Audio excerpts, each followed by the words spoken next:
on Wolf Spirit Radio, No Borders Radio, and everbeyond.info.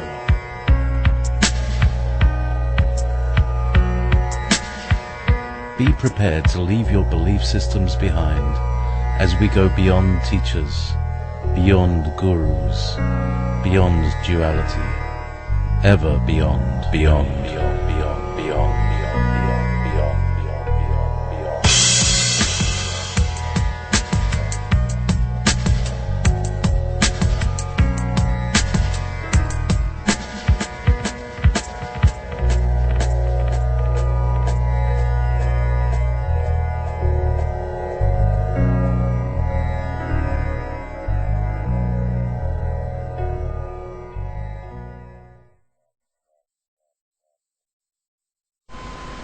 Salam alaikum. 11th of May 2014.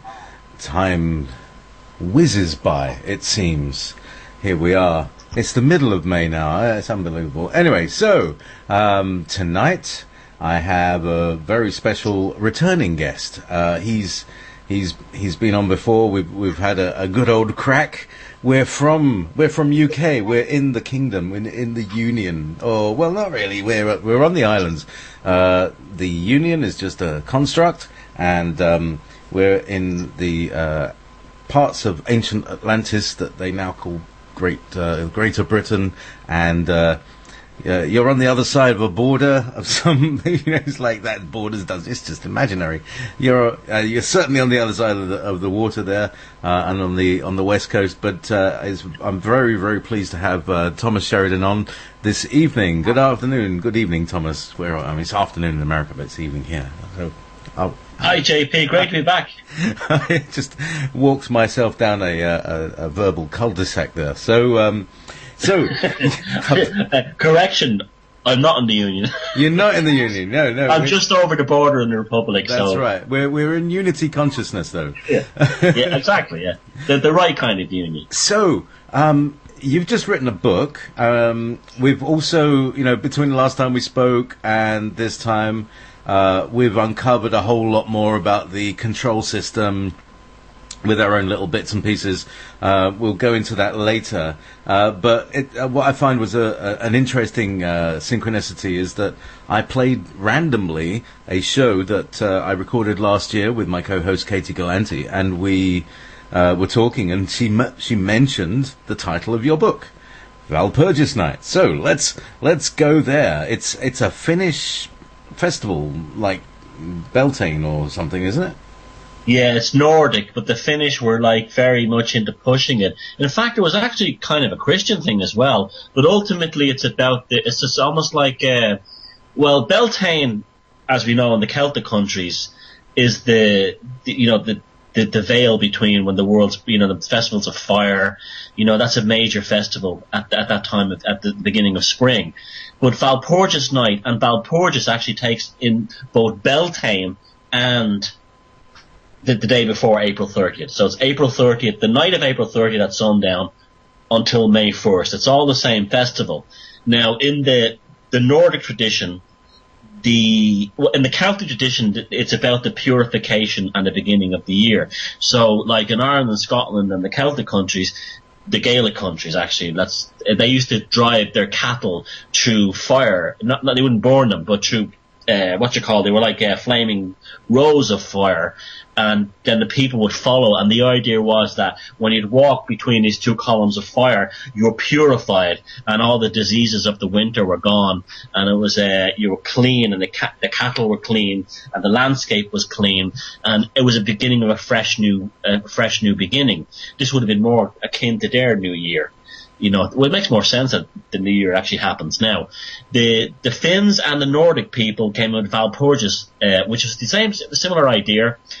Again, but there was a darkness to it. They brought in an element that the night before Beltane was the night of the last great darkness of the both in a metaphorical and a real sense, the final rite of the dark night of the soul. And in the Nordic sense, the witches would take flight to see the Witch King or the Demon King in his mountains to get their orders for the year, and then they would spend in their things terrorizing Christians for the rest of the year.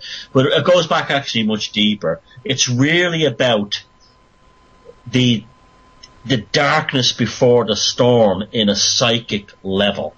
That's what those two holidays in that Nordic sense stand for. So it gets really bad the night before, and then it gets really good. Now, the idea for the book being called that was, I thought that was a phenomenal metaphor for. Well, it's a bit of a long story. Do you want me to continue on talking about how I came about the whole idea of this?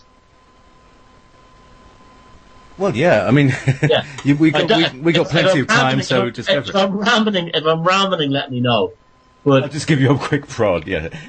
But no, it's a very relevant, because this is happening not only on a kind of ceremonial level, but it's happening within each and every one of us, whether we know it or not. These things are happening in our lives, and by going through a ceremony, it gives a context to it. And I think this is the reason that we have all these cyclical ceremonies, because they give a context to the feelings that you're going through. But even if you're not going through the ceremonies, you're still going through the same feelings. Am I getting that? Bang on. Now, how that leads to this new book? Well, it's a bit of a long story, and it's a bit of a convoluted story, but I'll give it to you anyway. I read the Bhagavad Gita, the Vedic great spiritual work, about 20 years ago, and I was fascinated by the Battle of Puravashta, the part where Arjuna is on the field of the battle, and he suddenly sees his enemies before him, and he becomes filled with despondency. And then Krishna appears next to him in his chariot, and Krishna tells him that, you must understand that this is not all there is to life. And basically one of the great spiritual dialogues of any kind of philosophy takes place, where Krishna is basically explaining to Arjuna that everything that's taken place on this field today is a product of what's taking place in the spiritual world. What as above, so below. What happens in heaven is reflected on earth, and that always stuck with me. Okay, so I wanted to understand and find out, was there a European, especially as I began to understand the links between Vedic philosophy, Vedic spirituality, and the incredible synchronicities and links to the European version of that. Like, for instance, the Nordic god Indra is exactly Thor. I wanted to know, why was that so clear cut? And then I said, well, the obvious thing is there a European version of the Bhagavad Gita, particularly that passage in the Bhagavad Gita, the despondency of Arjuna? Okay, and so I found nothing really in the mythology, and then I started to look into the history, and I found it. It was April 30th to May 1st, 1919, and it took place, of all places, in Munich, in Bavaria, in Germany. And oh, really? Yes, and it was the perfect example of what goes on in the spiritual world, both good and bad, being reflected in the material world. And what I discovered through this work was that Europeans are living, even though we've had these horrific histories of these First and Second World Wars, communism, fascism, and all that rubbish that goes along with it, what we're actually going through is a collective myth. Europeans are going through that now, and we've not noticed it because we see our education system and everything causes us to see things in cold, hard, analytical facts. So as I read this history, especially the occult aspects of it, which was very I have to be honest with you, very frightening to me at first. I did not want to believe that all the horrors that were committed by both Nazis and Bolsheviks were a product of a kind of a dark spiritual battle taking place in another plane, because it almost sounds disrespectful to the people who've died. But the reality was, it was there. It was there. There was something wrong in the European psyche at a spiritual collective consciousness level that was manifesting in the most appalling acts on this continent. And I wanted to understand why that, and then I wanted to tell it. And when I figured out what was really going on, in my opinion, I'm not saying I'm completely right, this is my theory in my opinion, I felt that I'd actually tapped into something incredibly powerful.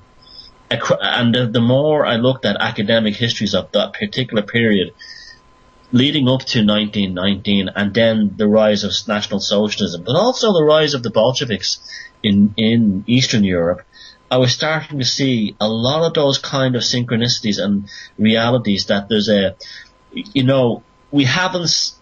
why this takes place in Europe is because we haven't sorted ourselves out at the top, in this consciousness, in a spiritual level, whatever. It's manifesting in the real world. What's not taken care of in heaven, as the Hindus say, is reflected on earth. And so anyway, that was the idea and why I started studying that period. Why I wrote Walpurgis Night and in the way I did was because I wanted to, I love history. I absolutely love it, but I hate history books, because they're all factual and they don't tell the story in a way that actually you learn something. They don't resonate with your humanity. In 1856 this happened, in 12 this happened. It's all very cold. It's all very analytical. History is almost like explained to us in the same way an electronics engineer works his way through an electronic circuit board. But it's that human beings' experience is not like that. And that's why things like mythology resonate so deeply with us. That's why people can read books like The Silmarillion by J.R.R. Tolkien, and it so deeply affects you, and you say, I wish this history was real. I wish it was real. The same thing when you can read the really good stuff in the Old Testament, like the Samson and Delilah. You say, I wish it's fantastic. Because it's telling you something that's beyond the material world. The same with the Celtic myths, the Irish myths, the Gaelic myths, Beowulf. You're in the Anglo-Saxon thing, you're hit with the Native Americans. You're hit with something that hits you on a deep level. And my whole thing is like, well, why isn't regular history thought, described and put across in this way? And so when I was starting to really research this period, and it was starting to hit me like a ton of bricks falling on my head, that this was something very big and very powerful, and should be like brought up in, at least in the alternative movement. It came about, I decided to do it, even though everything in Walpurgis Night, the volume 1, and as is volume 2 and 3 that will come in the next few years, is based on real fact. I've told it in the style of a mythology, in the style of a thriller. And the reason why I did this was my previous book, The Anvil of the Psyche. A lot of people wrote to me and said the book was very good, but they said the part in the book where I wrote about John Lennon's assassination by Mark Chapman, they said it was one of the best things they ever read. They said it was like, you should be writing, like, thrillers or that kind of thing, mystery stories. And then I said, well, if you really like that style, I'm going to do a whole book about it. And so that's how Walpurgis Night came about. It was about a reconciliation of the destruction of the European psyche, because we're not taking care of things in the spiritual world or the consciousness world, coupled with the fact that I believe that Europeans have to tell their history in the same way that they tell their history in the Vedic traditions, and so forth. And even in everywhere really, Europeans are the only ones that tell their history as a kind of a cold, analytical, facts and figures way, as a way to try and begin a dialogue. Okay, I'm not well known. I'm a small guy in the scheme of things, But if I can get enough people to sort of like spark off this idea that like maybe we should start looking at ourselves in a sort of a mythical way, it'll help us heal our problems better than looking at it in an analytical way. In the same way that James Joyce, Carl Jung, and Joseph Campbell described the actual idea of the monomyth, that you live your own life as a singular mythology, and that allows you to work through the problems in your own life much better. So, for instance, in the monomyth idea, which is beautifully expressed in James Joyce's novel Ulysses, the problems of everyday life are more than just your life being crap. They're much more than that. What you're really learning here is you're part of a mythology. Your life is a mythology in yourself. So if your girlfriend dumps you for another fella, you can be depressed about it, but you must see it in kind of epic terms, that this is a learning experience to move to something else. If you get sacked from your job, if your job is rubbish, all kinds of things. If you can see them in mythological terms, in terms of the monomyth, you can approach them in a very much more healthy way than as you see them in cold black and white terms. And I felt that on a macrocosm level, as Europeans, we needed to reclaim that. And I felt that the history of the rise of National Socialism, and particularly its conflict with the Bolsheviks, and then by extension in the later books, how that infected, and I do believe it is a kind of a consciousness infection, America, and then from that, American imperialism. We have not addressed ourselves in a mythological term. So that's the idea behind these books and how they came about. Wow, brilliant. Well, now, so essentially what you're talking about is the kind of what we call nowadays a Bilderberger meeting. Kind of thing, in that it brings together the leaders of the world and kind of passes out the memo. This is the agenda for the next. Yes, precisely. And we actually believe that's real. But we don't actually, if we were actually see the Bilderberg meeting not as, okay, here's what I'm trying to get across in my way of explaining these things, right? Instead of seeing the Bilderberg meeting as a group of, psychopathic or cold-blooded business people or bureaucrats or corporations, let's look upon them as a group of, now, this is not literal, this is metaphorical now, as a cabal or a coven of demon kings assembling in a kind of a Tolkien way. I'm talking about how our minds would actually look at it. Assembling in order to, make the human race suffer.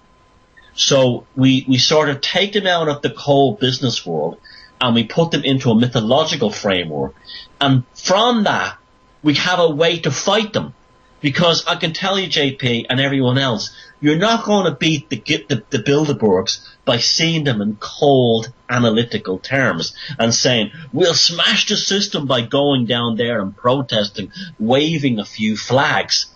But if you can actually see this as a particular a quest in your own life against these people, on an individual level, you can declare war against them. For instance, you don't have to buy their Monsanto rubbish. You can grow your own food. That kind of thing. You can avoid them. So if you put this battle in a mythological terms, you actually have a better chance of actually surviving it than you do if you say, oh, well, they have all the weapons and all the armies and all the power and all the taxes and everything. And who am I? I'm just a slave. I'm a status slave. You'll never win that. That's how they want you to be. Or else they want you rebelling against them, waving your SWP flag down outside the Bilderberg meeting. The way to do it is to actually see your own life in a monomyth and then see these challenges that you're dealing with as actually, as I said, that word, in this case, a demonic cabal meeting. And when you see it that way, then you figure out a more intelligent and creative way to deal with it. Excellent. So, I totally. I mean, where do I start to kind of agree with all that? Very much is what I talk about on my show. I live in my little world, and I make my little world.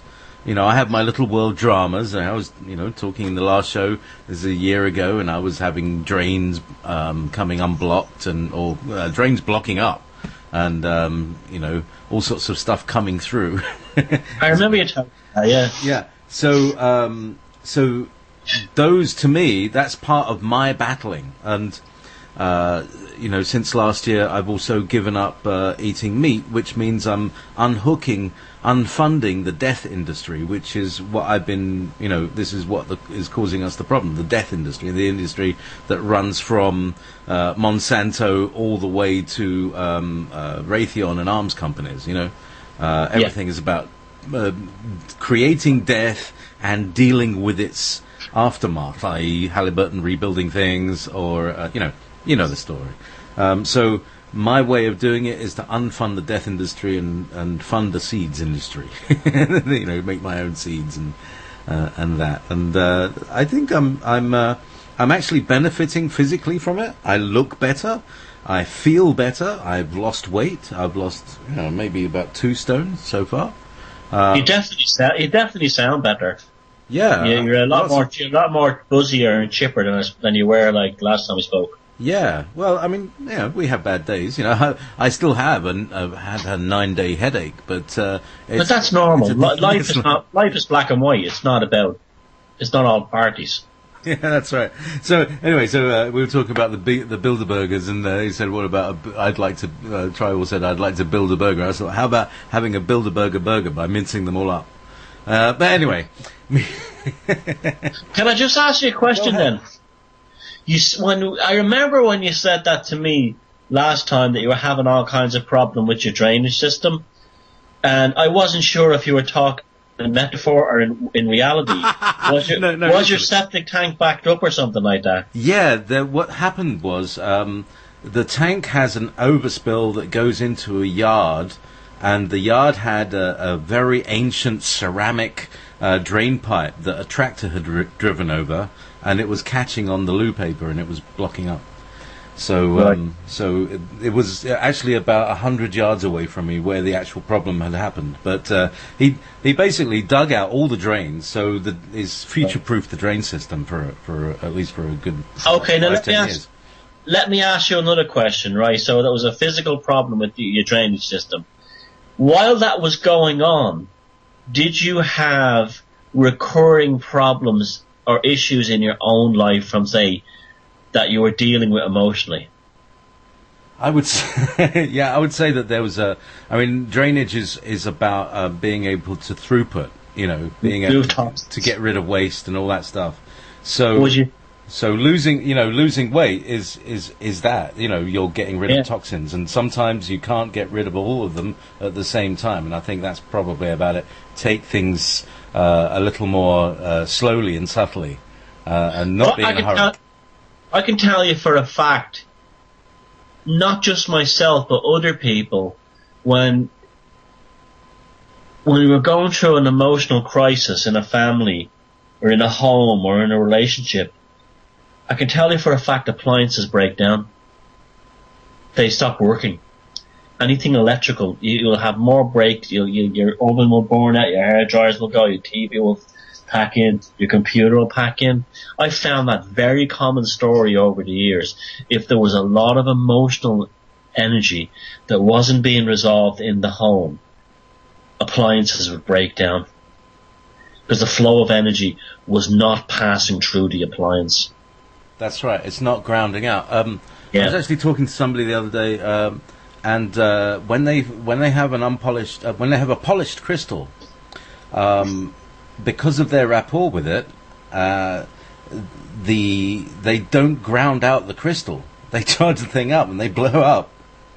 Wow. So because of the already stress, because of, you traumatize a crystal by polishing it, and unless it can be de-stressed, it holds a stress in it, and adding more energy like that, the thing just explodes. So watch out, all you people.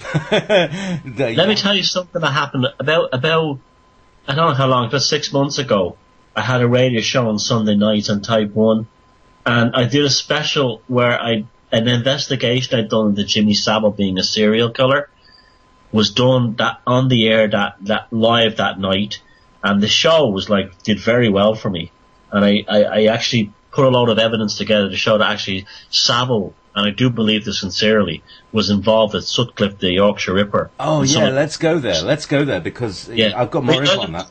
Let me explain something before we get to that, right?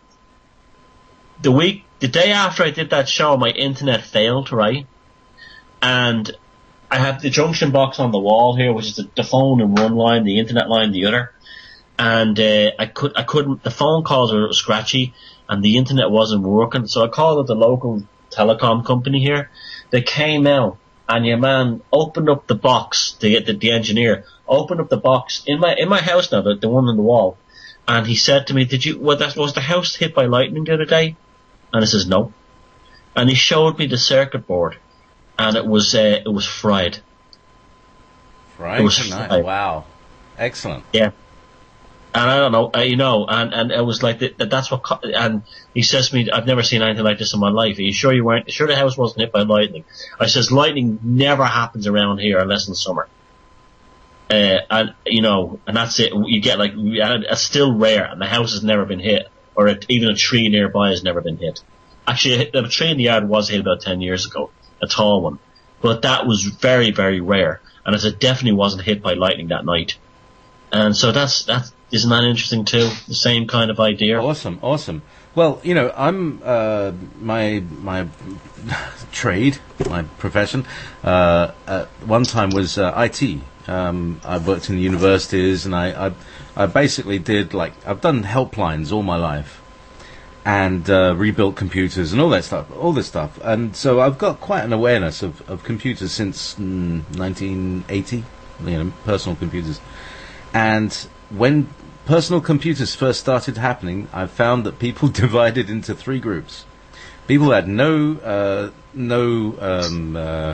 weirdness with them. People who had negative weirdness, people had positive weirdness. So people with negative weirdness tend to be the very, very nervous types, the fussy, nervous type. And they have a kind of annoying field around them. And that annoyance field tends to mess up computers.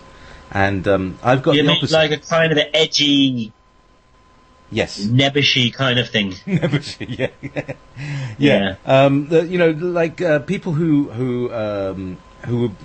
they'll be they'll be stuttering, right? They'll be trying to push their energy out through holes that are too small to accept it, and it happens. Around their computers, and they would always break down because they're always trying to type too fast. They're too fast. And then there are other people, myself included, and I make computers go right. So people would ask me along, and I would come up to their office, and they say that your computer's not running. So I'd turn it on, and it turned on, and it worked. And probably it's the matter of turning it off and turning it on again, like the IT group. That is so true. That anybody sees the the IT crowd, that's what they always say. Hello, help. Yeah, have you tried turning it off and turning it on?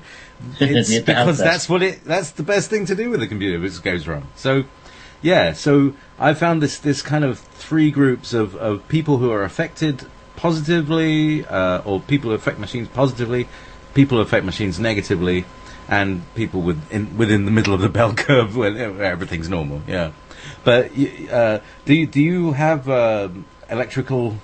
Do you get that electrical interference and things with your body? Yes, but I'm quite good with electronics. I studied a year in electronic engineering in college, so I get it, and I've no problem with it. But I know when I have emotional problems, which is probably just like you said, the first crowd who have this kind of negative kind of thing about it. I know it does affect electronic and electrical appliances in my home. It does. They're more likely to fail all at once if they're near the edge, that kind of a thing. And that's definitely to do with I'm not feeling well, or I'm not feeling right about things. Mm. And obviously the room in your house is also affects the part of your body will affect the room in the house where these things happen. You know. Oh yeah, well it's like, you know those houses, and I don't care what anyone says. I've seen houses around here where people have left or died, and the house died. And I'm not just saying, it's not just because it went damp and there was no heating inside it, because I've seen it happen to the moderate houses where the people moved away. The house literally died. Oh. It literally began to die because there was no life inside it, and the roof would start to sag. You'd see it very quickly, very quickly. You might have someone living there for years and the house is in good nick, and then they died or they moved away, and the house would literally begin to eat itself alive and fall apart. And it was the presence of the people, and I'm not, it's more than just having the heating on and dealing with the damp. It's more than that. Their life energy was keeping that house from falling in on itself. Very interesting. So let's talk about Jimmy and also Myra, because we were sort of in correspondence. So tell us a little more about how you figured out how did you make the connection that Savile and Sutcliffe were connected in that way, and then I'll give you my input on what I think might be going on.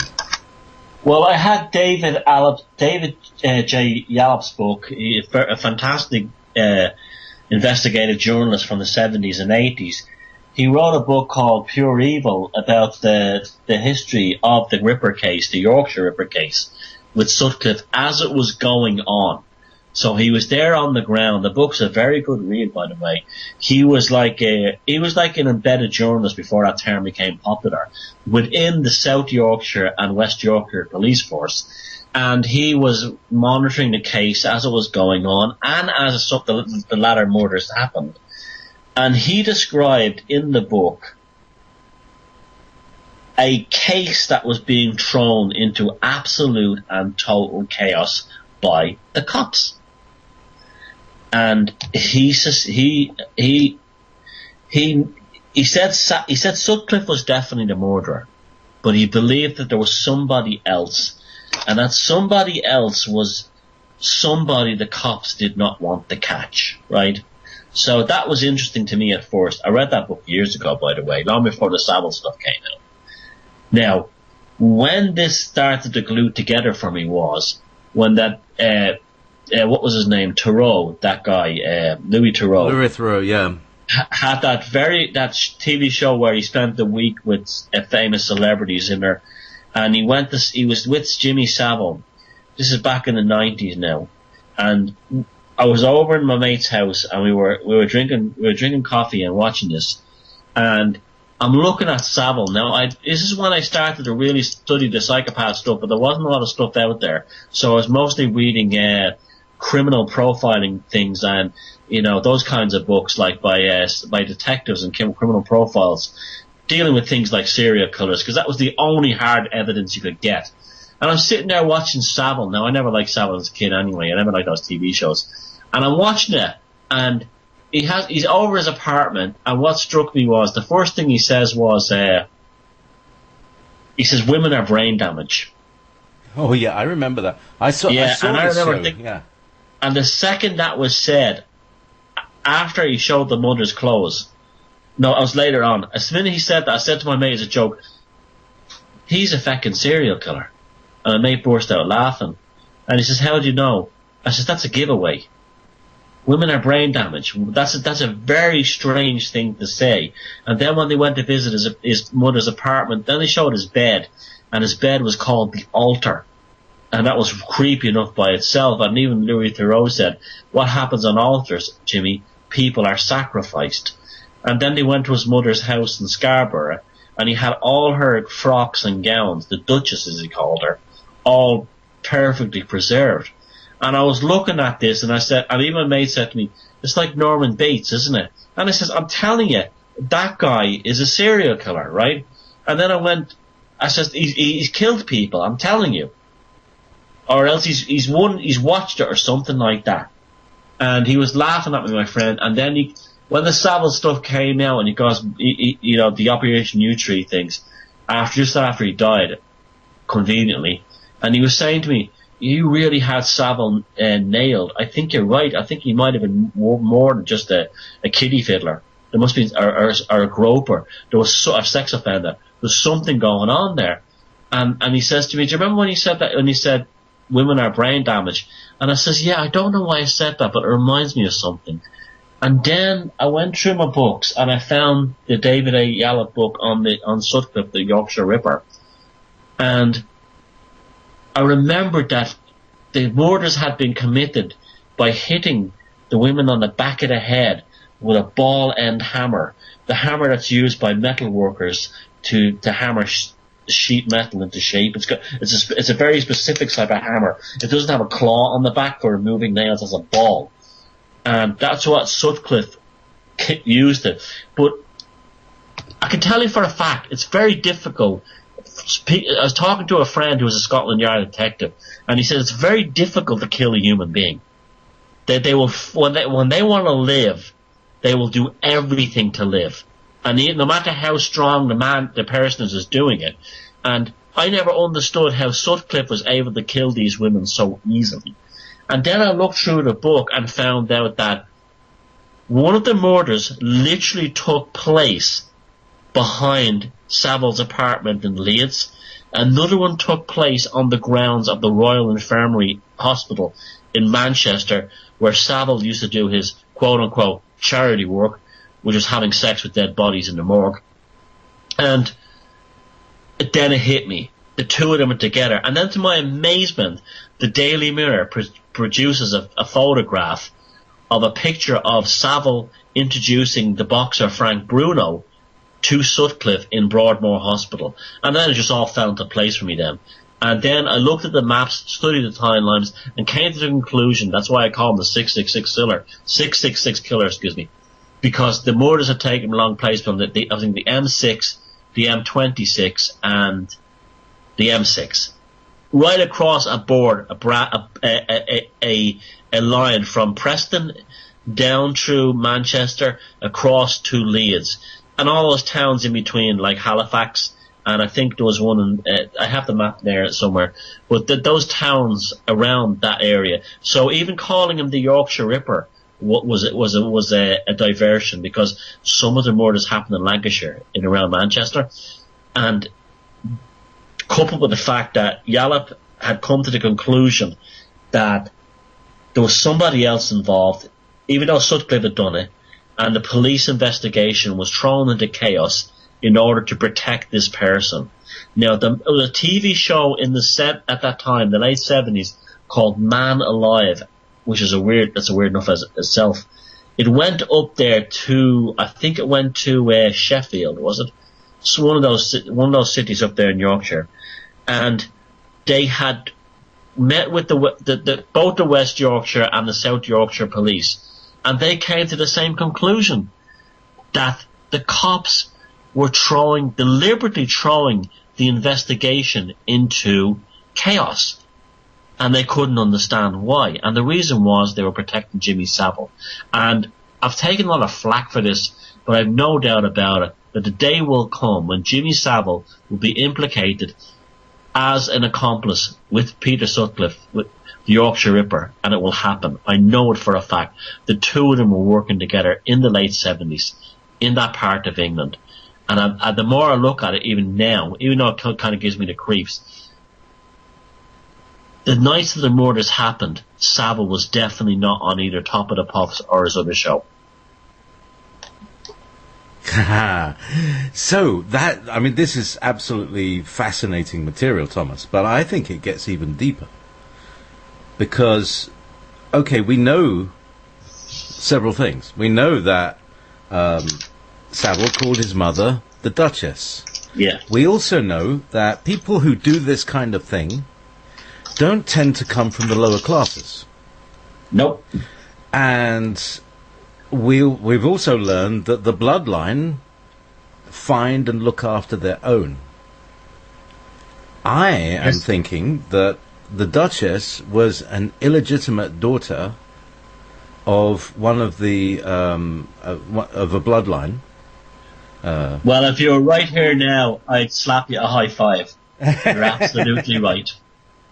You are absolutely right. She was the bastard offspring of one of them, and they do look after their own. And that's what made him untouchable and friends of royalty. And that's why you're exactly right. He called her the Duchess. Yep, absolutely. And he also had almost given the occult powers that these people use. He had them to hypnotize people, to brainwash them, to play on their minds. His own history is very strange. It's conflicting, contradictory. 1 minute he's a miner, the other a miner. I mean, down the mines, that kind of miner, and yeah, probably was a coal mine. And then the other one is that he didn't do national service because he was too sick as a child, and all these kinds of things. It's very, very vague. He had incredible power, not just in the UK. I found photographs of him in the Irish Parliament, meeting with the Prime Ministers here, staying in their homes, staying in the houses of billionaire Irish families, business families, and he had an open door, a key to everything, and the reason was, yes, that's why. And that's why the whole thing of Jack the Ripper, the whole thing of that Jack the Ripper was actually like the Queen's nephew or something, Queen Victoria's nephew. I think that theory is as valid as ever. And I think Savile was the same. Totally. Because, as I said, I think it gets deeper. So, we have Savile being bloodline. We have also this other phenomenon which happened, which seemingly kind of like it's like a continuousness of it, and this is what we call the Moors murders. Now, what I'm thinking here, Thomas, is that these bodies are simply the leftovers, as it were, from rituals. Yes. Think of that, and instead of that Savile or the Sutcliffe were actually doing it, maybe they're just getting rid of the stiffs, and taking advantage of the stiffs as Savile used to do. Sorry, this is at 3:00 in the afternoon for California. Sorry about this, but anyway, the Savile was dealing with the stiffs because his uncle, had this issue. He needed to get rid of the things, and so basically, one of the problems that the Toffs have is they have trouble getting rid of the dead bodies after their satanic rituals, and so they blame it on so-called serial killers. And probably Ripper is a code word to say, don't investigate this, guys, because it's actually the Toffs who are doing it themselves. What do you think? I think that's very valid and definitely worth exploring further. Now, regarding, people don't know about this, the Moors murderers. In the 1960s, the early to mid-60s, there was a couple in Manchester called Ian Brady and Moira Hindley, who abducted children, tortured them, recorded it on audio tape, and then after they killed them, buried them in the moors outside Manchester. Now, this ties to Savile in a few ways. Firstly, Savile was one of the original presenters of Top of the Pops, and he was a DJ doing very well, DJing and also doing music promotion for bands as big as the Beatles, by the way, in the northeast of England, in Manchester and Liverpool. He was based in Manchester, very close to where Ian Brady and Moira Hindley lived. So there's one connection, right? The original Top of the Pops program in Manchester took place in a church, which is strange enough in itself. A former church that had been converted into a pop studio. Did it so? A TV studio. What's that? Did it so? How very interesting. Oh yeah, it's gone now, I believe, but it was a big old Gothic church. Now, Brady definitely did kill the first victim. It was a young 17-year-old guy called John Kilbride. Brady definitely did that. He strangled him in front of. He was actually a local street kid. and he strangled him in front of Hindley in the apartment to test her, to see if she was okay with murder, which is weird in itself. And then it got darker. Now, were these kids given to Hindley and Brady, the Moors murderers, from Savile and that crowd? Very possible. I'm not going to say likely, but I'll say very possible. 2 reasons: they were close by, same part, very, very close by actually. Like, you're talking about like not that far apart, right? Secondly, she definitely had, Maura Hindley definitely had an MK Ultra type personality. In a British version, she had suffered tremendous trauma all through her childhood, was raped by her alcoholic father. She was not naturally psychopathic. Brady absolutely was. And so she became a mind-controlled slave for this network, of which Brady was like a fixer, a gangster.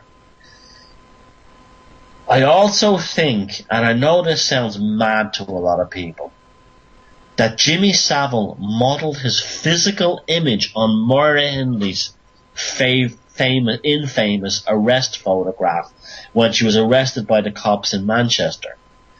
He had black hair naturally before that infamous 1966 photograph of her arrest, and that very spooky and strange photograph of Maura Hindley when she was arrested.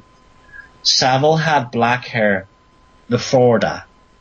Now, and then suddenly there was a period around 1967 when the trial was at the Moors murderers trial was at its height, where Savile dyed his hair 2 colours. It was black on one side and blonde on the other, which that has other connotations with Masons and stuff like that, right? Yeah, we'll be talking about that in a little while, but with my personal experience of Savile. Anyway. Oh, go on, that's going to be good. And then he went full blonde when she was found guilty and sent to prison for forever, right? So, now somebody sent me a photograph saying, Thomas, you're wrong. Here's a picture of Savile standing in front of the charts from before Maura Hindley was arrested, and he had blonde hair. But I've been looking at that photograph, JayPee, and the more I look at it, it looks like it's been doctored. The light, now, it's hard to tell because it's a TV studio, but I'm an artist. I know about where light direction, how light and shadow falls. And he looks like that photograph's been, like a famous Lee Harvey Oswald photograph, where he's been stuck with a gun in his hand to frame him. It's like that. It doesn't look right. It looks like the photograph has been doctored. Almost like a backstory for Savile. Now, I could be wrong about that, but it doesn't look right to me. And it's only the one photo. And the person who brought this to my attention was like an unknown person who emailed me, and when I emailed them back, the email didn't exist. So yeah. Yeah, exactly. Yeah. Interesting. So Savile, I think. Well, I don't think it's a hypothesis that he modelled his physical image on Maura Hindley. Well, and also to do a joke, like everybody in Britain hates Maura Hindley. They want her dead, and he's on television going, I'm really her. I'm the one that really did it. All right. Well, this takes us deeper because we also learn that certain satanic ceremonies, whether you believe in Satan or not, but Satanists believe in their thing and they do this stuff. At satanic ceremonies, the priestess has long blonde hair. Yeah. And it may be that, Savile might have had an even deeper, he may have been a hermaphrodite, you never know. But he may be like the British Sire Barber.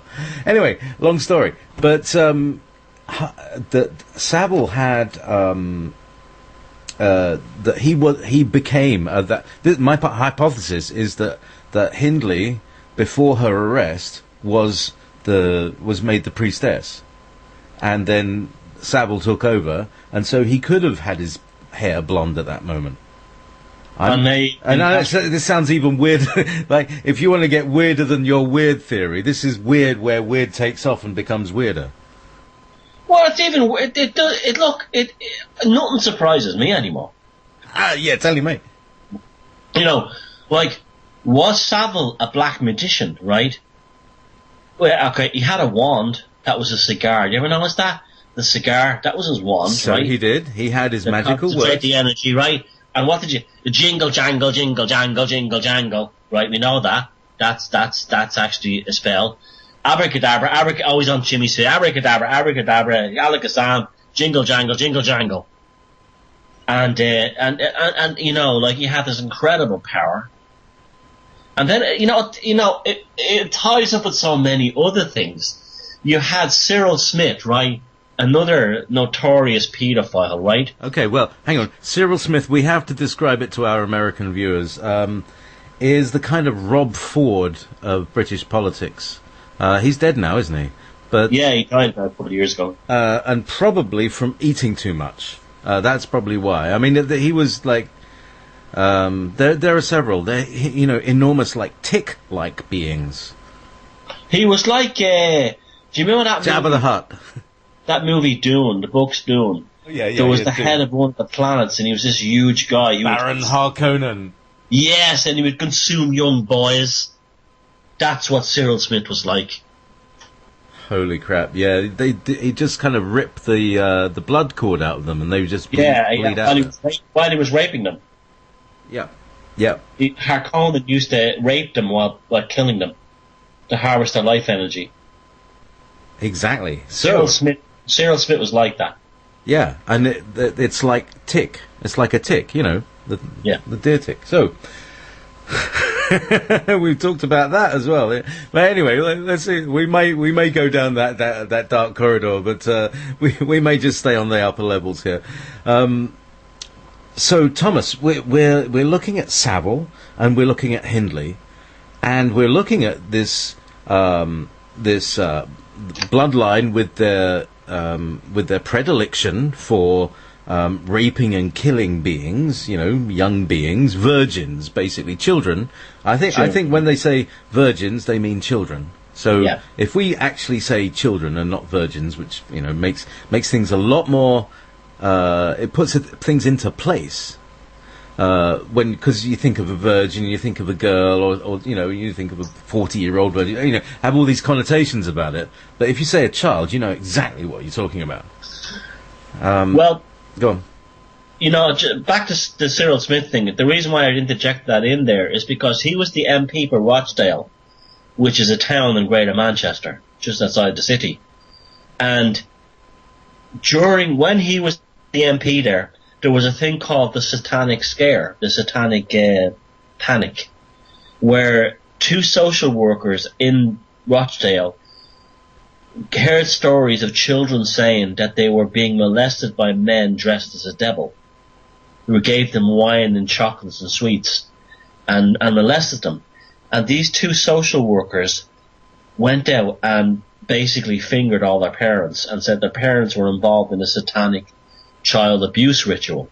Now, it was total bullshit, and these were sort of poor working class families who couldn't defend themselves intellectually or financially. And so, but eventually the thing blew over. But the children said something very interesting, and this is from a friend of mine who was a social worker in Rochdale. And she says, here's what really happened. The kids were taken to a big house outside Rochdale, where there was a big fat man and a man with blonde hair dressed as we're talking about the late 80s now, dressed as a devil, who gave them wine and interfered with them, molested them, right? And then they were brought back home. There's only two people that could fit that profile. That's Cyril Smith. And it's not Laurel and Hardy. Yeah, Cyril Smith and Savile. Holy crap. Yeah. And because it's up the road. It's the same part of England. So let's just put this into context. What we're talking about is a gentleman who was a male being, a male potential human. It gets worse. Who this is in the middle part of the island of Britain.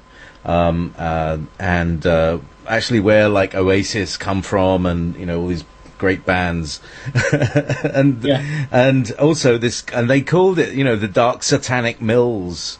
That's the area that they're talking about, and so there is a kind of a dark satanic tradition in that area, and what we're seeing is an outpouring, this is like the spillage that is coming out of this thing as greater consciousness and awareness comes online, and we're all able to see everything.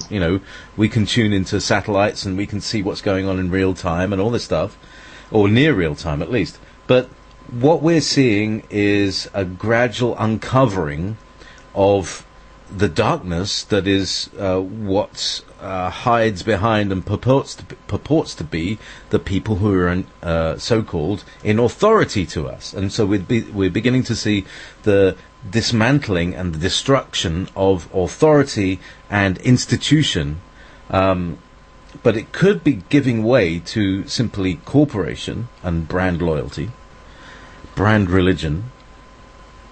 Well, and transhumanism. And transhumanism. So yeah.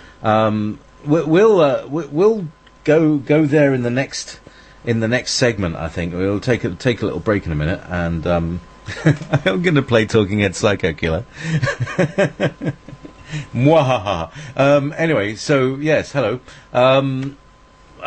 With demonic, right? Okay, so Talmudic. So somebody's coming in. M432. Talmudic immorality, asininity, and pornography. The reprobate mind. So yes, well, comeandhear.com. There we go.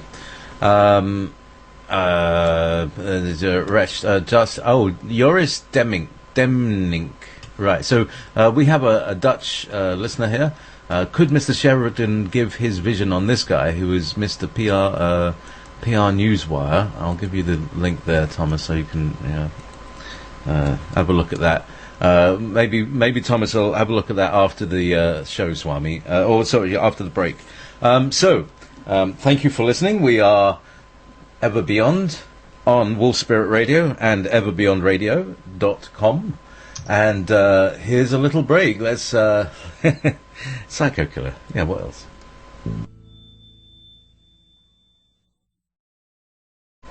Psycho Killer. I love that one. I played this one with my band, or did play. I don't know. I don't think I've got a band anymore. I think the drummer and the singer have just been posted elsewhere, and we got nobody. And so it's a long story. But I used to love playing that one because you have to go really mad at the end with the tremolo, and I try not to break strings by stretching. Yeah, it's a fun song to play. Yeah. So, do you play bass or do you play lead? I play rhythm guitar, a little bit of lead, and I play bass as well. But I play the banjo and the mandolin and a few other things like that as well. Yeah. So, I mean, indeed, you are a multi-talented. I mean, we're talking about your kind of your psychological artistry, but you have, as you say, you're a musician. You paint, and you've been selling your paintings, which is great. And you've been writing books, and you've been selling books. So that's brilliant. So you're a kind of complete enterprise, Renaissance character. So hat tip to you, my friend. Well, I'm just fortunate that I've had, the ability to learn these ideas and these skills. So I'm very grateful that I can actually make a living outside the matrix. That makes me happy. Indeed. I think that's where we're all going. And what we were saying earlier before we came on the show about getting a farm together, or like micro farming, and just living in communities and tribes, and you don't need any of the bureaucracy. We don't need bureaucracy.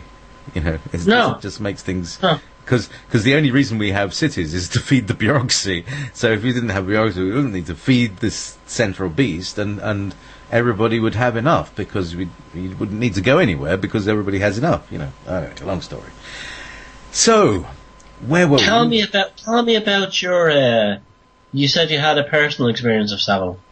Oh yeah, well, I mean, it was interesting because when you're talking about the whole dyed half of the hair thing, now I went to recording. I lived in London, so sometimes you'd go along to watch radio shows, as you do at the BBC, and I went to Shepherd's Bush, I think, and it might have been the one in the West End. I can't remember. Anyway, I went to this airing, and there he was, and I was in like the second row towards the edge.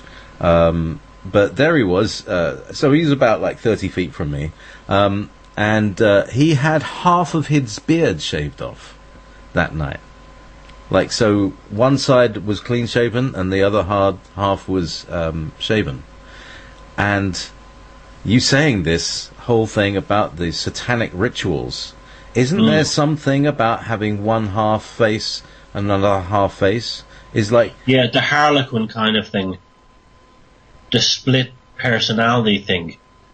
It's a black and white, the dual thing. Yeah, it's like I present one face to the world, but there's one. It's a psychopathic thing, but the other part of me is hidden. And that was a big, that he was full of that. He was nothing else but that.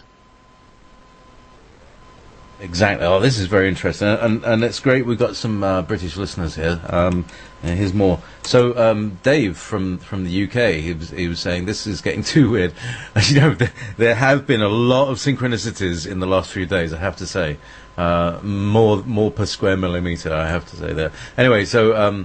This is too weird. I worked in all these places. I met Savile. He was weird, and everyone I work with now who worked with children at the time, who still work in Rochdale Council, all knew what the children were saying about Cyril Smith, who's the big fat guy. Many people of a certain age, 50, in the 50s and 60s. So it's taken all this time for the truth to filter out. And so he then goes on to say, is it possible that Hindley and Sutcliffe actually carried on satanic practices whilst in prison against such people? Yes. Hindley, especially. What was happening? No, sorry.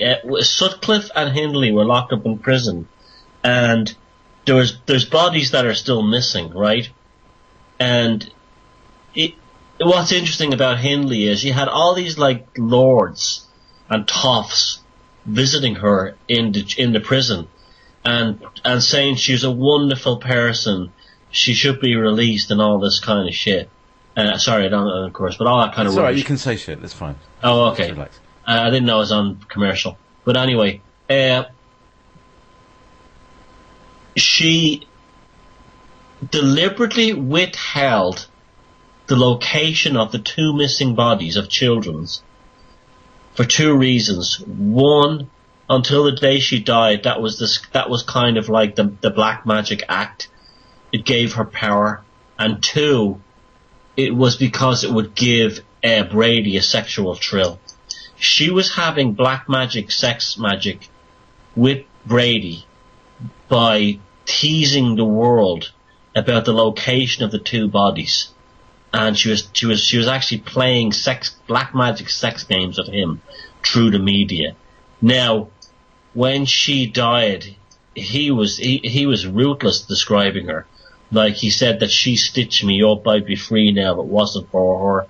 So I go back and forth on the Hindley Brady thing. Brady was absolutely a psychopath. There's no doubt about that. When Leslie Ann, what was her name? I can't remember the second girl's name. Leslie Ann something. She was one of the little girls who was tortured, and they recorded her torture and murder, as gruesome as this is, on audio tape. And Brady made a copy of the tape. And when during the court case came out, they asked Brady, why did you make multiple copies of the tape of Leslie Ann, I can't remember her second name, Downey, being tortured, the little girl? He said it was because it was interesting. I believe those tapes were being actually shipped among the satanic networks. Exactly. That's why. Exactly. That's why it's extra. And he just made that bullshit up because of that reason. She was on the tape. I've never heard the tapes, but I've seen the transcripts. I don't want to ever hear the tapes. But in the transcript, she's saying "shut up" while the little girl is crying, telling her to behave herself, while she's being satanically abused by Brady. I mean, this is the kind of crap that was going on. This is how dark it was, right? And yes, there are someone has pointed out that there are voices of other people in the background of that tape. I've never heard the tape. And you wonder if one of those people in the background was someone like Savile.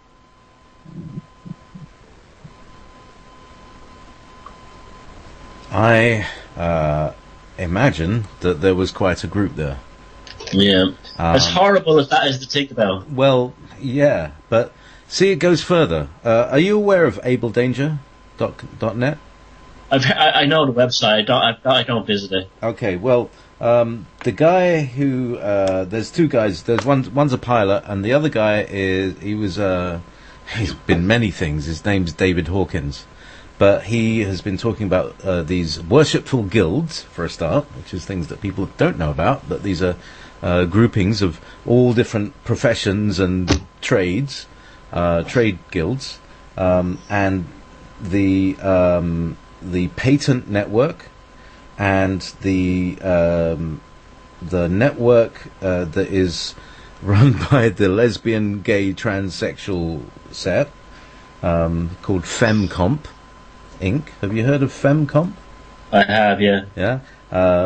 So these are the guys that run the communications networks, and on 9/11 they had the thing they call the football. It wasn't with the president; it was with FemComp. So basically, this kind of radical lesbian transhumanist group is basically taking over the world through that side. But one of the things that he talks about are oath-taking ceremonies, and oath-taking ceremonies are often you have to first, like Hindley, like these things you were describing that were going on with Hindley, witnessing, and finally becoming like that. That's part of the oath-taking hierarchy. So they've always got something on you because they got you filmed doing it, but they also get off selling these films, and people buy these films for vast amounts of money. Like a snuff kind of film. It's a snuff movie. It's the worst kind of snuff movie. And in fact, 9/11, they say, was a public snuff movie. Oh, it was, yeah. Because, do you remember? Let's have a good old moan about the old days. Remember the old days? You never saw anyone get killed on TV. On, like real. Or even a picture of a dead body in a newspaper. Exactly. Never saw it. And it's a shock. And I believe it's a shock to traumatize us as much as possible. We're flooded with trauma to keep us in a state of fear, which is why I'm sitting here on the outskirts of nowhere, speaking to somebody else who might be another sane voice in this insane ocean. Yeah, well, we're lucky we have the internet to actually talk to each other. Totally, it's great, isn't it? So let's talk about So the idea that these public figures also have this dark side, but that they've also got a protective mechanism, a protective network around them, because not only are they involved in the oath-taking ceremonies, but all the Masons are involved with the oath-taking ceremonies now. And this is why none of them can talk, because they know what it means. Yes, and there's also tremendous rewards. There's enormous rewards financially, politically, etc. It's just, like you said, that if Savile's mother was the Duchess and she was related to royalty, look at the rewards that Savile enjoyed. Exactly. So think of the rewards that anyone who's on the same team would enjoy. So let's take it today. Let's take it to today. Can you see people out there, Thomas? I mean, because I tell you, I am totally uninterested. I don't watch TV. I don't read the newspapers. I don't buy their propaganda, literally. How do you see the same kind of processes going on? In what context? Like, is there a Jimmy Savile of today? Is there of course there is. Of course there is. There's probably hundreds of them. These bastards never change. There'll be hundreds of them working out there. We just hear his name because he was the witch every so often that they actually give us in public. But there's 1,000 witches behind the scene who they hide. Now, of course there is. Yeah, absolutely. They're happening in Scotland, or where you are, in Ireland, where I am, in the US and Canada, you name it. They're all over. England, they're everywhere. They're absolutely, they're out there. And they tell us about it after they die. They mock us by saying, oh, he's dead, oh, he died, and guess what? He was an evil paedophile. They mock us. They wait till they die and then they tell us, like Cyril Smith. Yeah, there was that other guy, Soames. One woman said it's like having a wardrobe fall on you with the key sticking out. Yeah. So, from these ugly ticks of politicians, because you do. Have you ever actually done a stand-up? Because like some nights you're on Facebook and you're banging them out. You're really throwing out the. Yeah, I used to write comedy years ago, and I love comedy and I love I love satire, and I've actually done a big gig in Dublin recently, which has actually been made into a movie called Can I say the F word in this channel? You can say whatever you like. Yeah, there's a film coming out called Some Fucker's Son, and I'm in it, and it's about myself and a group of other Irish sort of like activists, whatever you want to call them. We're given a training on how to be a stand-up comic, and put on a stage in a packed Dublin venue, a comedy venue, and.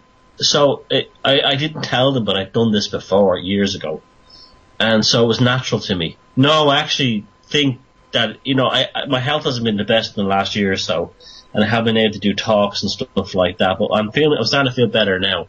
When I get out there, I want to start selling these ideas through the comedy, because I think it's the best way of getting this stuff into the mainstream.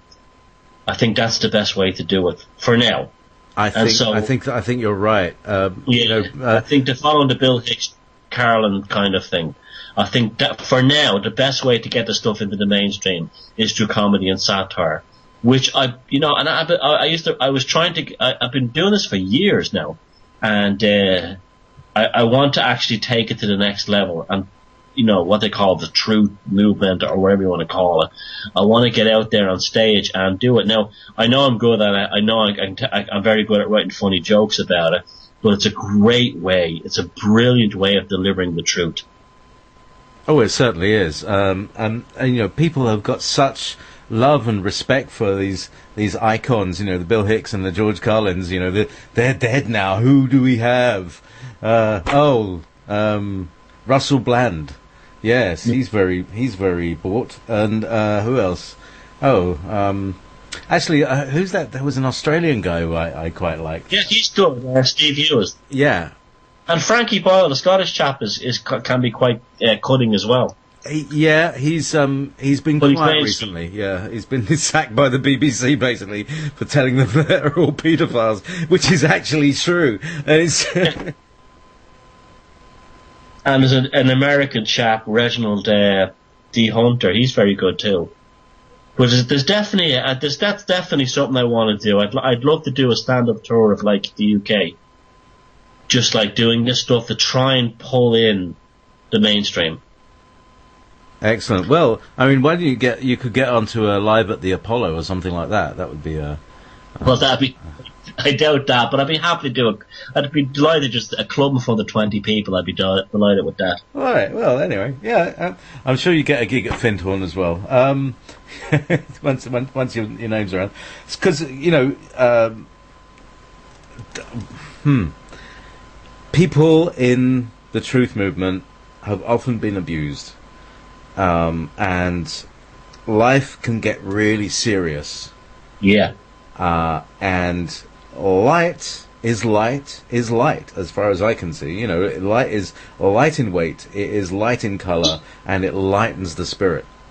And so keep everything light, even if we're going down some dark corridors, because that's how they do it in films. They have a really serious bit, and then they have a bit of comedy where the heroine falls over and falls flat on her face, which is usually what happens, isn't it? So, meanwhile, down the dark corridors, where were we?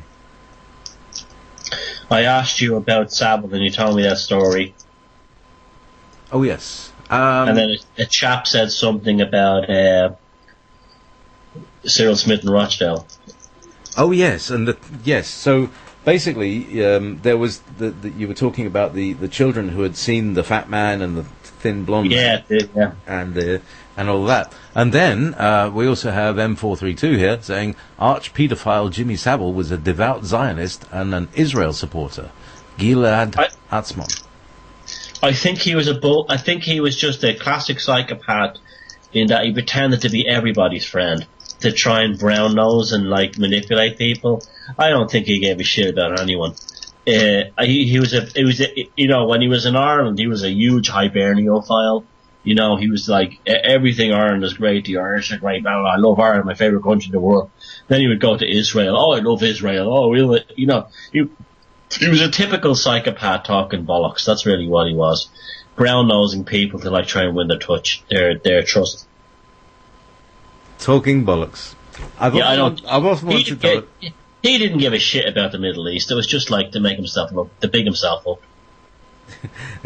He actually went to the Israeli cabinet, didn't he? and hey, bloody they're telling this government what to do. That was an interesting. Well, there thing. you go. The Duchess thing again.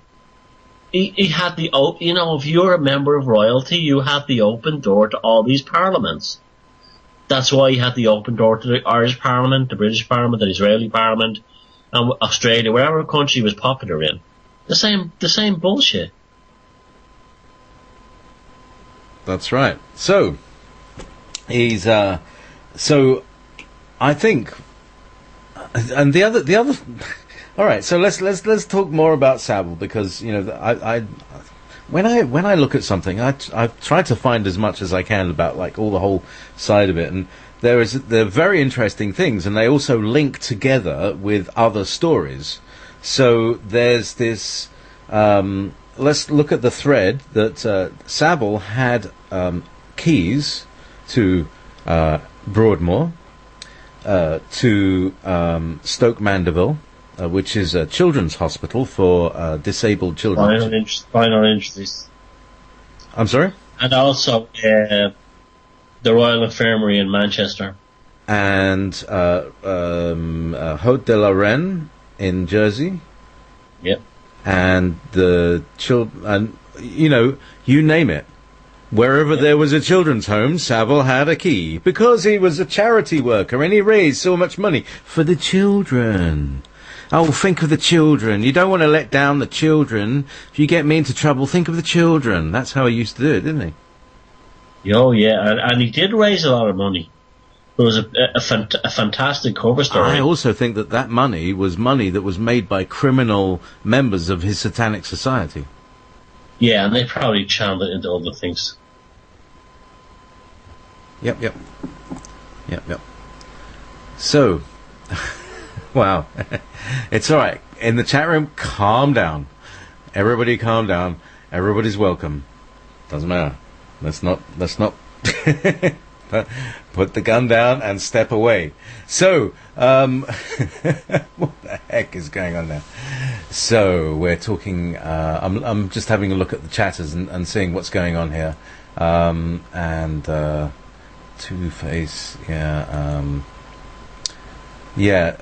so where were we? Yeah, serial killers, pirates, psychopaths, pedophiles, Nazis, the usual thing. So, yeah, okay, all right. Look, if there's anybody got anything for me in the chat room, just put it in uppercase, okay? So, and deal with it, peacefully. See if you learn something from all these programs I've been doing for the last 4 years. Anyway, welcome Thomas Sheridan to Ever Beyond. Don't worry about the chat room. Everything's fine. So we're talking about the way that Savile fitted into this larger context of children's homes being used as places to funnel children to their eventual torture and death at the hands of satanic rings run by the entire establishment that runs not only Britain but all of Europe and all of America through the military over there. In here, over here it's been, and also through the church and all of that stuff. The whole kind of network is beginning to be, the underground is being lifted up to be shown. I think this is good news, although it's ugly. It's been going on, and the good news is that we're seeing it. Don't you? Yeah. The shadow was being revealed. It's how you deal with it that's important. You can actually turn away from it and say, oh, I don't want to hear about that. And there's quite a few things that I feel that way about. I don't want to go there just yet. But it is important that we recognize the fact that there's a dark undercurrent to the world that we live in order to deal with it. It's as simple as that. And it's really the exposure that is the key to it. We just need to make people aware that what the TV is a complete film of lies. It's a little like that. What's that stuff? No, not Formica.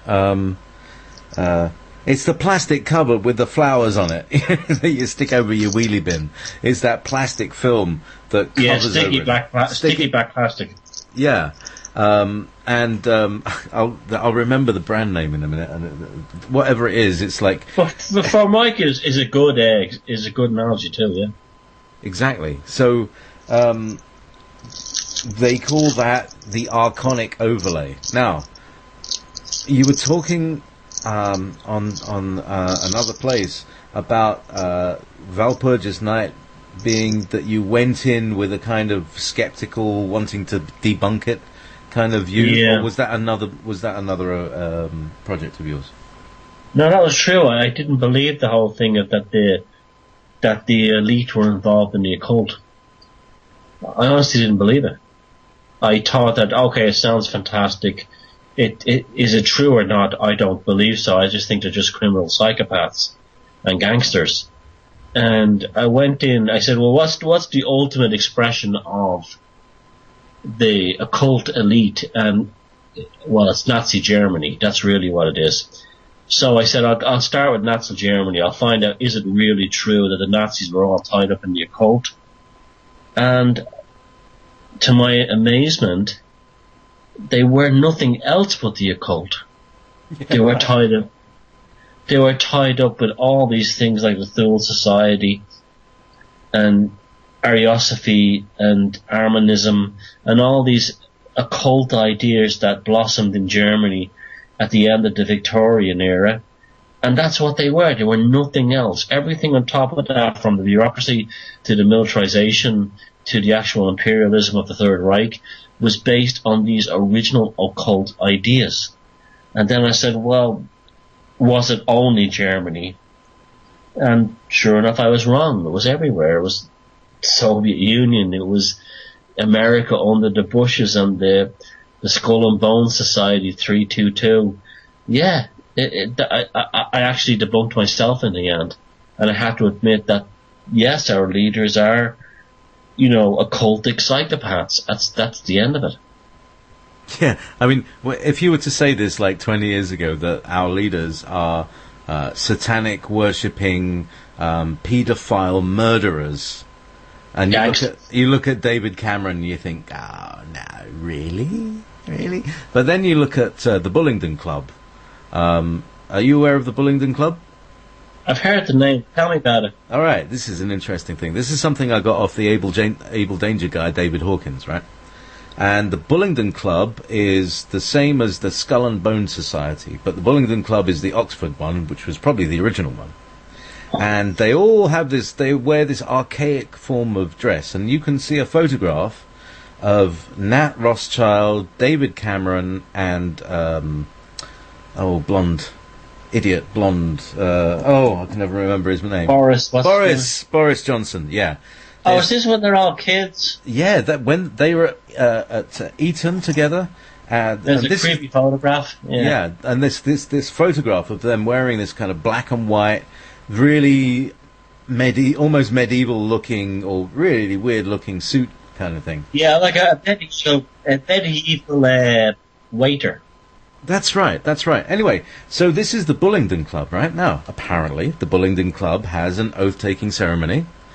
And the beginning of it is that when you are first inducted, everybody from the club comes into your room and destroys everything you have. That's the first thing. And this is documented, and there was a film made on Channel 4 called When Boris Met Dave, and you can watch this, and it doesn't really touch into it much, but it's about the Bullingdon Club. The second one is that and this is the most interesting scenario. So I'll lay out the details, and then I'll talk a little bit about what it did, right? Because this is fascinating, and it's anyway. So the ceremony is that you go for a meal, and they call themselves a dining club. They go for a meal, and at some point in the meal, somebody starts a fight, and the entire restaurant has to be destroyed, right? And then whoever's being initiated goes up to the restaurateur and simply throws money at them. Literally throws money, thousands and thousands of pounds. Plenty enough. Enough for a good time and to fix up the restaurant. And they all leave and go along their merry way. And, of course, Boris Johnson gets kind of... There's some controversy, about what he did during that thing. But this is what Dave did, But the interesting thing is that before they do this, they set it up, is that they take out an insurance policy on the restaurant itself. And so they've managed to leverage themselves so that they get more than enough by getting the payout of the insurance payout. And that's how they do things like 9/11, and it's gone all the way back to the Titanic. And that's the nature of the false flag operation.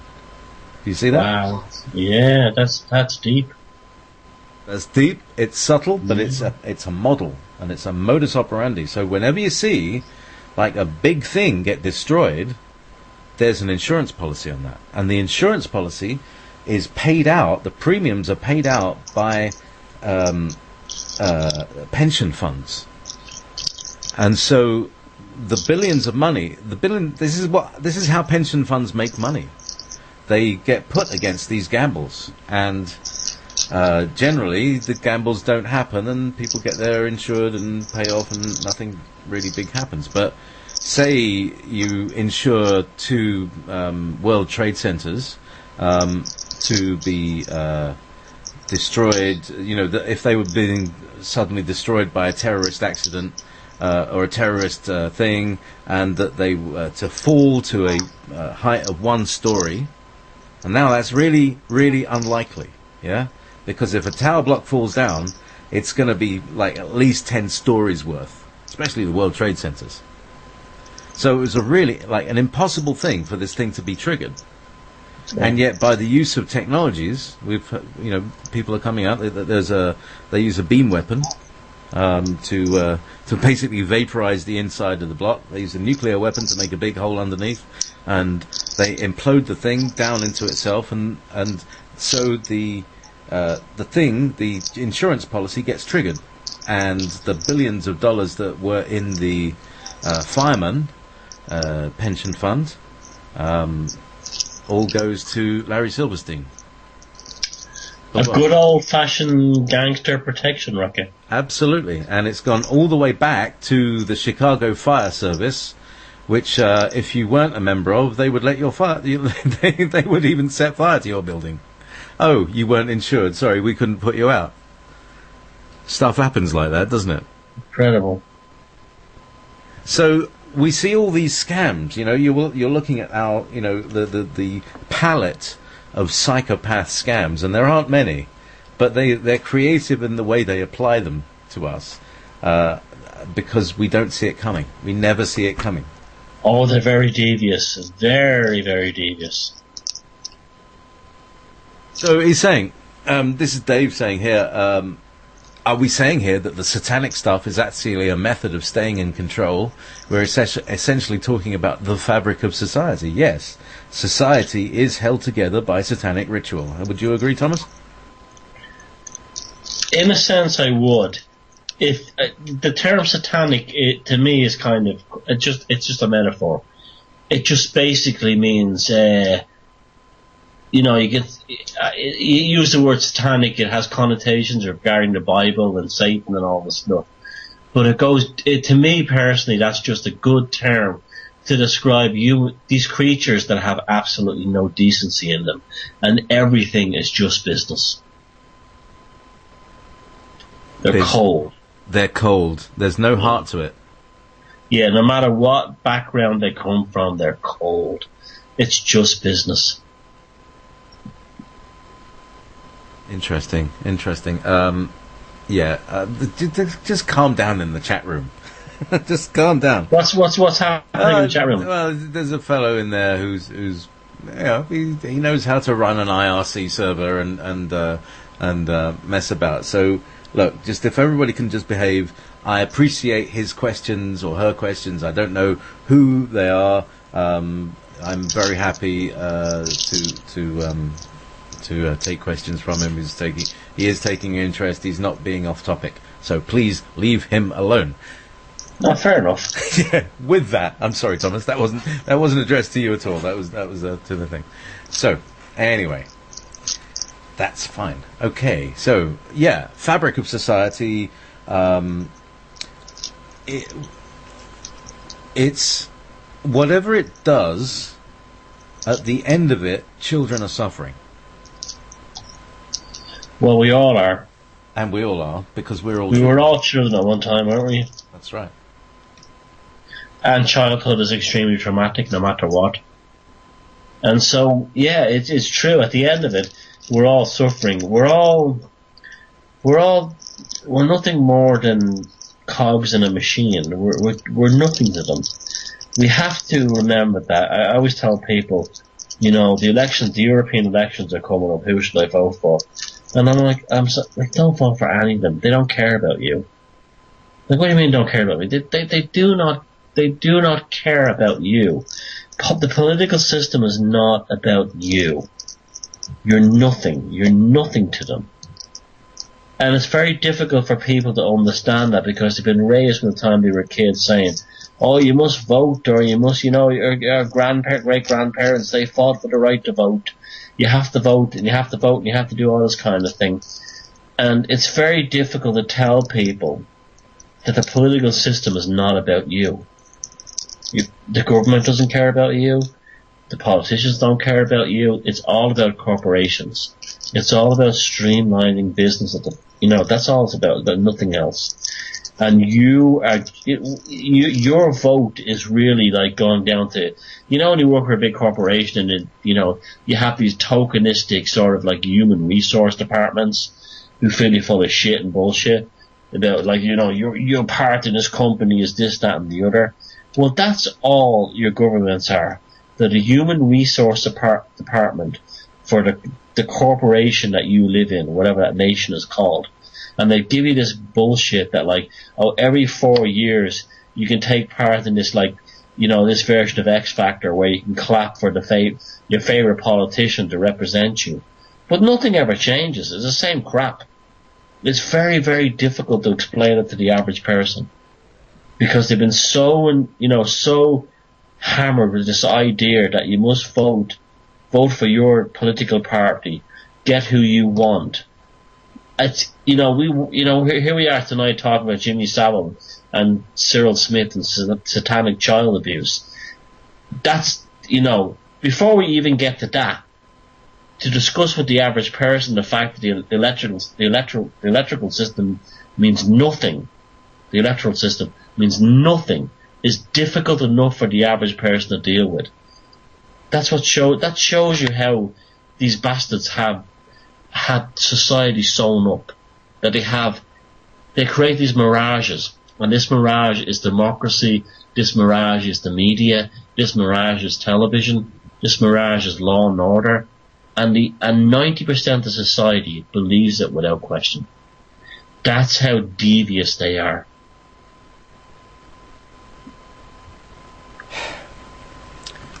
So we have more questions. Does Mr. Sheridan have knowledge about the Falklands War, the Thule Society, or the Thule Society, and the connection to the Black Goo? Oh, the Black Goo. Yeah. That's a great story. I do actually. I was told by somebody off record that the Falklands War was really about. What happened was down in the late 70s in the Falklands Islands and in the South Atlantic, there was some oil drilling went on. This is the legend, and it's an amazing story. That anyway, a kind of an oil was actually released during these drilling, and what they found that the oil was actually alive. It was a creature. It had like consciousness. It was actually a living being, like an animal. The oil. This is what the cover story was for the Falklands War. The Argentinians had discovered this accidentally. The Falklands War was about this cover story for the fact that the Argentinians had discovered this oil that was actually alive. And the Chileans had it too as well in Tierra del Fuego. And what happened was, this is how serious it was, during the Falklands War, at one point, the Argentinians were winning. They sunk a couple of battleships with the Exocet missiles. HMS Sheffield was one of them. Margaret Thatcher demanded from the French Prime Minister Francois Mitterrand that if you do not give us the locking codes for the Exocet missile, we will drop a nuclear weapon on top of Argentina's second largest city. And Mitterrand gave Thatcher the locking codes for the Exocet missile, and that's how the UK, Britain, whatever, won the Falklands War. Now, people forget how savage that war was. That was a very short war on a very small island, and it was something like 2,000 casualties. That's very, very, very high for, that kind of conflict. That's huge numbers by modern warfare standards. They had secured the island, and there's a total lockdown there now on those islands. Now, what's interesting, as part of the deal of this, the French were allowed this insight, this is the theory now, into this living oil, this living creature. And apparently the French are now the experts on this stuff. Now, when the Deep Well Horizon rig in the Gulf of Mexico back in 2009 fell over after drilling sideways into a shaft, it was actually a French submarine that was first on the actual rig. Again, they had found this oil. Now, I don't know if this is true or not. This is the story. But I heard this from someone who was actually an oil insider person. Again, they found the same oil that was discovered in the Falklands. It was an oil that actually had a reaction. Like it was if you touched it, it would run away. It would chase after boats. It would, if you shot at it, it would actually jump as if it was hurt. This oil was alive. I don't know if this is true or not, but the whole Falklands War was a cover story by Thatcher and Reagan to shut down this thing, that a living creature was found in oil. That's what I know about it. Interesting. Well, I saw a Bases interview. Do you know Miles Johnson? I know the name, but I don't know. All right, he's done an amazing series of interviews of really interesting people, and some of them shortly before they died. And one of them was about this oil that, which is essentially it's nanobots. But it's a sort of biological thing, and they were working on it at something like I don't know if it was Porton Down or one of those germ lab places, and the experiment didn't work, and they poured it down the toilet. Really, really smart. They poured this stuff down the toilet, and it sort of bred, and it's got a mind of its own and stuff. And then what happens is it floats up in vapor, and affects people who get vapors from from the sewers. Very interesting stuff. I can't remember which one it was. I think it was about number 23 or number 24. Miles Johnson's Bases series. He's interviewed all sorts of like super soldiers and people involved in weird programs. Well, it's not a huge stretch when you look at that Corexit stuff that they were throwing in the Gulf. Again, it was a living organism that they were throwing in. It was a genetically modified organism they were throwing in on the Gulf oil after the Deepwater Horizon thing in 2009. Again, what are they up to with oil? Why, we have to start, look, this is the thing of my new work with like the whole thing of Walpurgis Night. We have to start going back and looking at everything and asking for what do they really mean? Why are they obsessed with gold? What is it about gold that obsessed them? Again, oil. Is it more than just a fuel? Do they have a kind of a relationship with oil that is almost like religious? Why is the United States willing to nearly destroy itself to obtain the oil of the Middle East? Is oil a kind of beyond a fossil fuel, beyond a form of energy? Is it to these lunatics in charge, these occult psychopaths? Is oil some kind of sacrament? Do they know something about oil that we don't? We have to go back and assume that everything is up for question. That is for sure. Everything that we've been told is a lie. Big time. It's something I've been talking to my son about, all these years. He's growing up now. He's 18 now.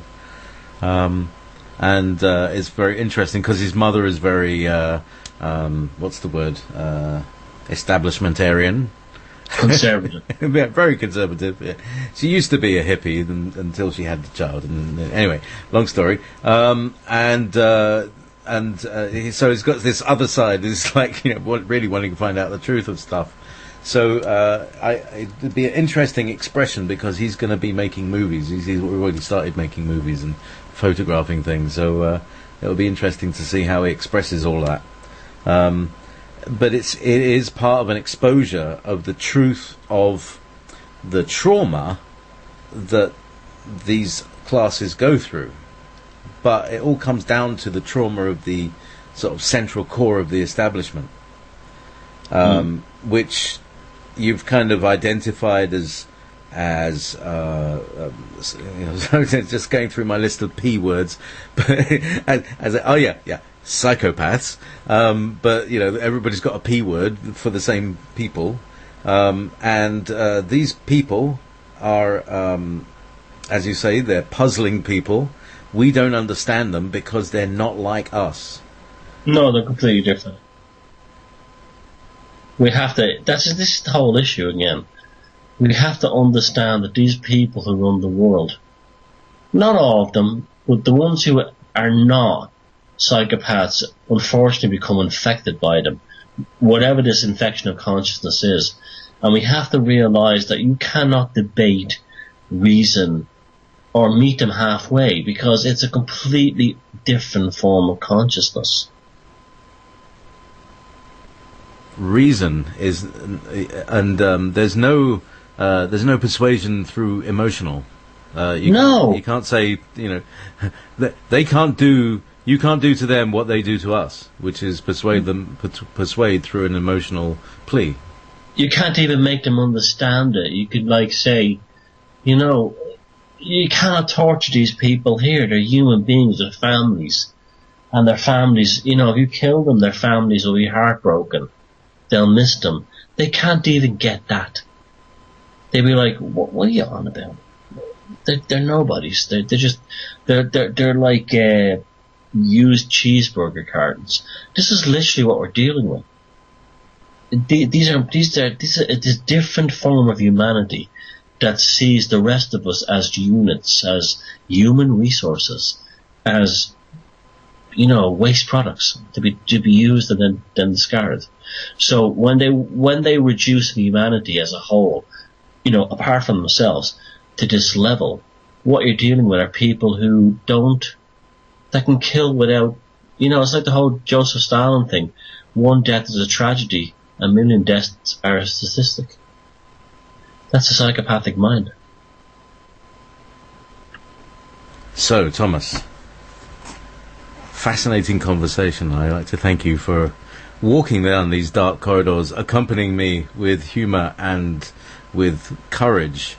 I think we may have uncovered, just torn back a little bit more of that canvas cover that is covering over society. And I believe that this is the time of the uncovering, the revealing, whatever you call it. Some people call it the apocalypse, but that's the same word. It just means the revealing. So we're here. Everybody, be nice to each other, love each other. Thomas, how do you get to? How do people get to buy your book? Do you have any readings? Do you do it over audiobook as well? Have you done all that? No, I don't do things like that. Firstly, I apologise. I'm very tired tonight. I've been working all day long, so if I haven't been too bouncy, that's the reason why. Yes, they can check my website, thomassheridanart.com, and the links there to the books are there, and they can check them from that point on. And if they're interested in buying them, they can. I haven't done the audiobook thing yet. Those kind of things take an awful lot of work, and I'm kind of a small operation. I don't have that kind of backing of a big publishing house or anything like that. But definitely something that I would like to do at some point. In fact, I'd like to even go further and actually make a book that is never produced in print, but it's just the spoken word, like an oral tradition thing. That's something that really fascinates me at some point in the future. But thomassheridanart.com is where they can check out my work. And thanks again. It was a great conversation tonight. And again, it's a shame it's so late. Next time, I'd love to come back on again and continue this conversation if you're happy. Awesome. Listen, Thomas, let's just make it like, you come over a few months and just we talk about what you're doing, because we're all on parallel paths and we're all studying a different aspect of the great hologram that is about to fall, and make sure that we're out of the way as it collapses, hopefully in slow motion. Thomas Sheridan, it's been marvellous having you on, and if you stay tuned, everybody, it's going to come up with Frank Jordan and the Earthmind Think Tank Group, and bring out your dead, bring out your injured, if you've got any healing. Thomas, did you say you were suffering a bit this year? Yeah, I've had a few health problems, and I get tired very easily, and I've had problems with my kidneys it's an infection kind of thing, and I'm getting better now, but I don't have the energy I had like a year or two ago. I'm getting better, but it's like I get tired very, very easily. And so, I'm glad to be here tonight, but that's what I was just saying. If I wasn't my usual kind of melty self, it's just because I'm so tired. Oh, well, everybody's saying, please have Thomas back. Great show. And, well, I mean, you're talking about the kidneys. We'll be talking about kidneys. We'll bring it up because I know at least 3 people, including the guy who runs this station, who have got kidney issues. So that is very interesting. and a lot of it is to do, when people come to me and they're saying, kidney issues, it's about rage that has been held back. And there you go. It's crystallized and it makes blockages and it stops the water coming out. Anyway, long story. God bless you, Thomas. We'll include you in our healing circle if that is your wish. Oh, thank you. I appreciate that. Thank you, JayPee. Great. And everybody's saying, oh, yes, bring Thomas back. Everybody, thank you very much. And this has been Ever Beyond.